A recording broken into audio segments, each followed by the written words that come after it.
নমস্কার, আমি রোমা। আজ কানার জন্মদিন। সকাল থেকেই ভাবছি কখন ভিডিওটা আপলোড করব।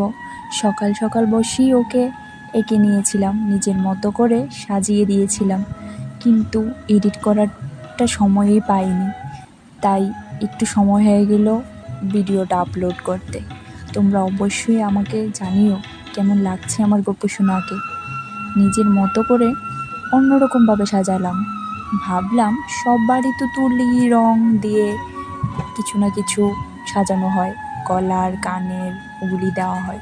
এবার ভাবলাম নিজের হাতের তৈরি গয়না দিয়েই আমার গোপসোনাকে সাজানো যাক। তাই নিজের হাতের তৈরি ইয়াররিংস, তারপর এখানে আমি রিয়েল ফুল দিয়েছি ওর মাথায়। নিজের মতো করে নিজে অন্যরকম করে সাজিয়ে দিলাম। প্লিজ জানিও কেমন হয়েছে।